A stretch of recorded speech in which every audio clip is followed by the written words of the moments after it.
we're gonna take a look at an absolutely wild and almost obnoxious and silly Seiko Monster known as the Zamba. Now this was a limited edition second generation Seiko Monster, limited to 2,112 units. This one is number 2041, so it's on the tail end of the production. And as you guys can see, it's just wild.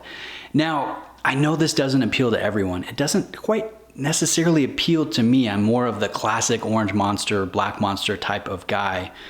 But I'm grateful to have the opportunity to share this because to me, this is a testament to what Seiko has been able to do. Now, the monster as a whole, I mean, it's an excellent modern design.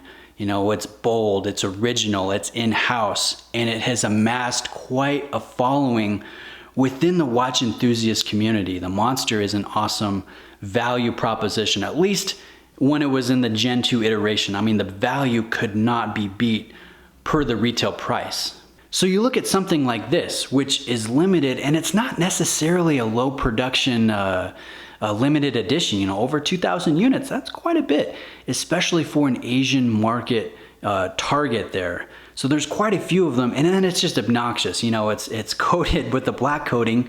We have alternating red, green, and purple applied markers.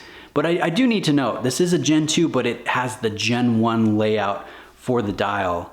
So it has the wild dial, the blood monster handset, the accents on the bezel done to 15 in that vibrant red, and then everything else being blacked out. So it's limited, it's wild, it's kind of hard to come by, and it commands a premium when it comes to cost. Now, a lot of us Seiko fans, we appreciate Seiko because they offer a value proposition. We get a lot for our money.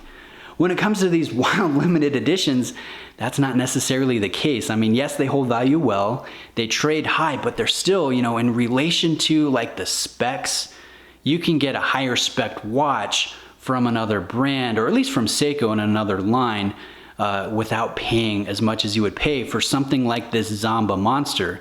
But with something like this, it's not about the value proposition, it's about enjoying the hobby and the fun factor and the limited factor and having something that is outside the beaten path. So I think it's just a testament to what Seiko has done with the Monster line that, you know, over 2,000 people will clamor to buy something wild like this that you could argue is overvalued.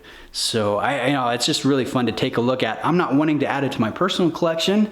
You know, that's a random Rob type, that's a random Rob type thing. But I can definitely appreciate the watch, and I think it's fun to take a look at and share with you guys here on the channel. This is a lot of fun.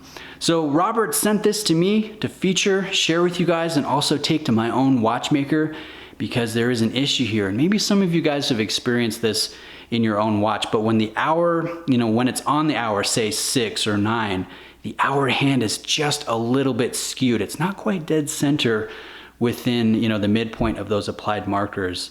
And so that's an issue that can happen with these Seiko movements. They're great movements, but they're not infallible. They do have hairspring issues on occasion. I mean, they do have issues from time to time. So I'm gonna take it to my watchmaker. Random Rob, he could absolutely set this straight himself, but he wants a professional, trust a professional to do it right, get the pressure test. You know, there's a little bit of security when it comes to this type of work that I can relate to. So anyways, guys, this is the Zamba Monster. It's wild. Let me know if you have any questions. Thanks for taking the time to watch today. Check out Robert's channel if you haven't already. I know we have a lot of crossover when it comes to our viewership. So definitely check him out if you haven't already. He's an awesome guy and he has a good down-to-earth channel. So again, thanks for watching, and we'll see you guys in the next video.